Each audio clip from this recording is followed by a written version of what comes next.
अस्सलाम वालेकुम student. Chemistry first year के चैप्टर 8 का जो सबसे इम्पॉर्टेंट टॉपिक आज हम डिस्कस करने लगे हैं वो है बफर सॉल्यूशंस। और फिर इसमें हम आगे बफर एक्शन देखेंगे, फिर इसके हम देखेंगे एप्लीकेशंस ऑफ बफर सॉल्यूशन के हम बनाते क्यों हैं।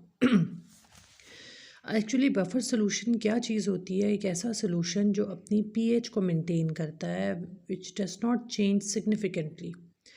और जब भी हम इसमें कोई थोड़ा सा एसिड डालें या थोड़ी सी बेस डालें या उसमें थोड़ा सा डाइल्यूट करें उसको पानी डाल के, या फिर उसको लंबे अरसे तक के लिए स्टोर करें, तो टाइम या डाइल्यूशन या एसिड या बेस की थोड़ी कॉन्सेंट्रेशन ऐड होने से इसका पीएच चेंज नहीं होता। ये बहुत बड़ी कैपेबिलिटी है इसकी। तो हमने इसको ये देखना होता है कि इसकी पीएच डेफिनेट रहेगी, पीएच चेंज नहीं होगी, टाइम के साथ भी पीएच चेंज नहीं होगी। इसमें एसिड और बेस की वजह से भी इसका hydrogen positive ion, H positive ion या प्रोटॉन्स की तादाद मेंटेन रहेगी। दो टाइप्स के होते हैं बफर सॉल्यूशन, एक होता है एसिडिक बफर सॉल्यूशन, एक होता है basic buffer solution. Acidic buffer solution की जो डेफिनेशन है वो ये है कि एक ऐसा बफर सॉल्यूशन जिसमें वीक एसिड अपने ही सॉल्ट के साथ, अपने ही कॉन्जुगेट सॉल्ट के साथ मिक्स हो। और वो जो इसका कॉन्जुगेट सॉल्ट होगा वो कैसे बनाया जाएगा? This salt is formed by the reaction of this acid with a strong base. Weak acid का स्ट्रॉन्ग बेस से रिएक्शन करके हम सॉल्ट ले लेंगे, उस सॉल्ट को उसी के वीक एसिड के साथ मिक्स कर देंगे, तो ये एक एसिडिक बफर सॉल्यूशन बन जाएगा। क्योंकि हमें बफर सॉल्यूशन की दो कैरेक्टरिस्टिक्स पता हैं, चाहे वो एसिडिक है चाहे बेसिक। उसमें एक एसिड होगा और एक उसका सॉल्ट होगा, या वीक एसिड होगा एक उसका सॉल्ट होगा, या अगर वो बेसिक बफर सॉल्यूशन है तो वीक बेस होगी और उसी का सॉल्ट होगा। ठीक हो गया। तो एसिडिक बफर सॉल्यूशन में हमने एक वीक एसिड लिया था, फिर उसका कॉन्जुगेट सॉल्ट लिया था। वो जो इसी एसिड का सॉल्ट किसी स्ट्रॉन्ग बेस के साथ रिएक्ट करके बनाया गया था। तो एसिडिक सॉल्ट्स के बफर सॉल्यूशन की एग्जांपल होगी CH3COOH एसिडिक एसिड का, सोडियम एसीटेट के साथ CH3COONA के सॉल्ट के साथ मिक्सचर, फिर H3PO4 का मिक्सचर Na3PO4 के साथ, फिर H2CO3 का मिक्सचर NaHCO3 के साथ। ये चंद के हैं, इसके अलावा भी बेशुमार नाम हमको नज़र आते हैं बफर सॉल्यूशन के। इसमें जितने भी एसिड्स यूज़ हुए हैं, फर्स्ट पार्ट है वो सारे वीक एसिड्स हैं, और जितने भी इनके सॉल्ट्स यूज़ हुए हैं कॉन्जुगेट सॉल्ट्स, वो इनके स्ट्रॉन्ग बेस के साथ रिएक्ट करने के बाद बने हैं। अब हम बेसिक बफर सॉल्यूशन की तरफ जाते हैं। बेसिक बफर सॉल्यूशन जो है वो दो चीज़ों की कॉम्बिनेशन से बनेगा, एक बेस और एक उसी बेस का सॉल्ट। जो बेस होगी वो वीक बेस होनी चाहिए, और उसका जो सॉल्ट होना चाहिए उस बेस वीक बेस का, वीक बेस को स्ट्रॉन्ग एसिड के साथ रिएक्ट किया, उसके नतीजे में जो सॉल्ट बना हमने उसको यूज़ करना है। एग्जाम्पल्स हो गई। अच्छा, हमने एसिडिक बफर सॉल्यूशन में बताया था उसका पीएच जो है वो लेस दैन 7 मेंटेन होगा, और बेसिक बफर सॉल्यूशन का pH less than greater than 7 maintain होगा। ठीक है ना, हमेशा। और बेसिक बफर सॉल्यूशन की एग्जांपल होगी NH3OH वीक बेस है, उसका अमोनियम क्लोराइड के साथ mixture. Aluminium hydroxide weak base है, उसका एल्यूमिनियम क्लोराइड के साथ मिक्सचर। जिंक हाइड्रोक्साइड एक वीक बेस है, उसका जिंक क्लोराइड के साथ एक मिक्सचर। सेकेंड पार्ट इनके कॉन्जुगेट ऐसे सॉल्ट्स हैं, और पहला वाला पार्ट वीक बेसिस का है। अच्छा, ये बफर सॉल्यूशन क्यों इस्तेमाल किए जाते हैं? बफर सॉल्यूशन का बेशुमार जगहों पे इस्तेमाल है। इंडस्ट्रीज़ के अंदर ये इलेक्ट्रोप्लेटिंग के काम आता है, मुख्तलिफ डाइज़ को कलर वगैरह करने के लिए इस्तेमाल किया जाता है, फोटोग्राफिक मटीरियल को प्रिपेयर करने के लिए इस्तेमाल किया जाता है, लेदर इंडस्ट्रीज़ में इसका इस्तेमाल है। पीएच मीटर को कैलिब्रेशन करने के लिए, उसका पीएच को जो हम कैलिब्रेट कर रहे होते हैं उसके लिए, बैक्टीरिया को कल्चर करने के लिए ख़ास पीएच मेंटेन किया जाता है। ऊपर और नीचे हो जाए पीएच तो बैक्टीरिया का कल्चर प्रिपेयर नहीं होता, डिस्ट्रॉय हो जाता है। हमारी बॉडी के अंदर, हमारे स्टमक के अंदर हमारा ब्लड का जो पीएच है वो, हमारे टीयर्स का पीएच, हमारी बॉडी की स्किन का पीएच, हर चीज़ एक ख़ास पीएच पे चल रही होती है, और वो एक नेचुरल बफर सॉल्यूशन के तहत उसको मेंटेन रखा जाता है।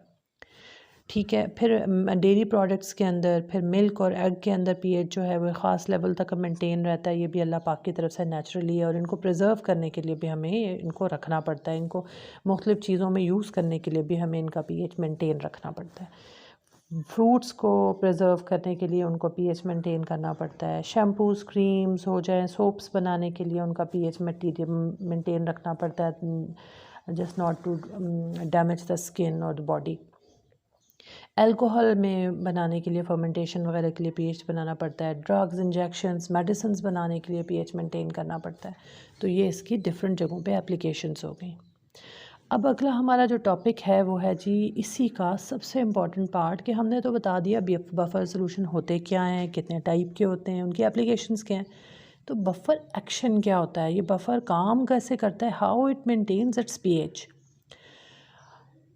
बफर एक्शन को हम डिफ़ाइन करते हैं कि method by which buffer can maintain its pH is called buffer action.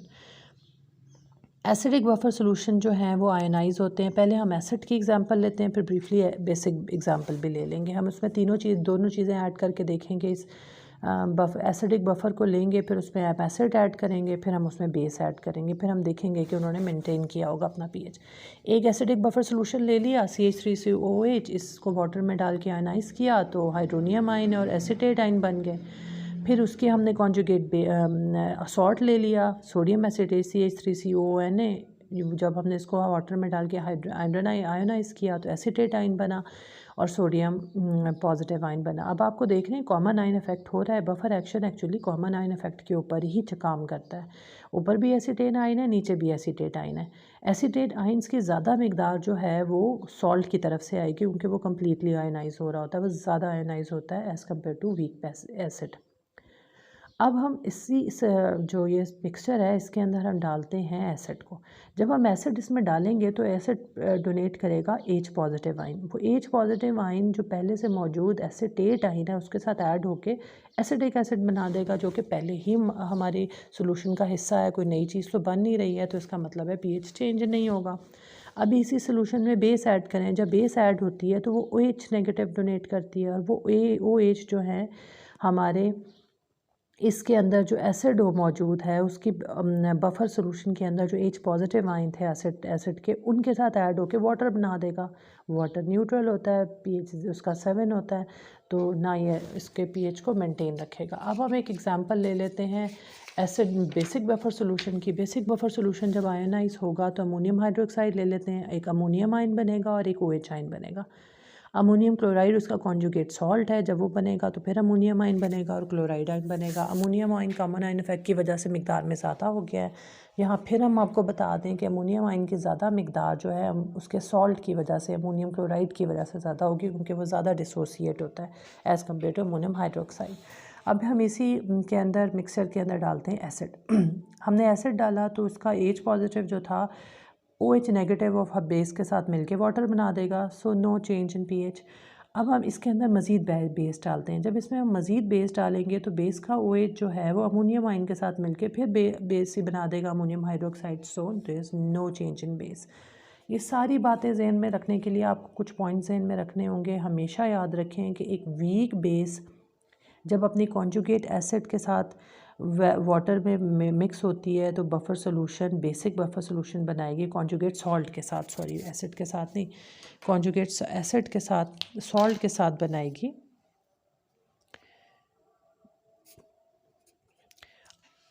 और जब वीक एसिड अपने कॉन्जुगेट सॉल्ट के साथ बनाएगा वाटर के अंदर तो वो बेसिक एसिडिक बफर सॉल्यूशन होगा। ये अपना मेंटेन करते हैं पीएच, उनमें कोई चेंज नहीं आता। और प्लस ये कि स्ट्रॉन्ग एसिड और स्ट्रॉन्ग बेसिस कम्प्लीटली डिसोसिएट हो जाते हैं, इसलिए वो बफर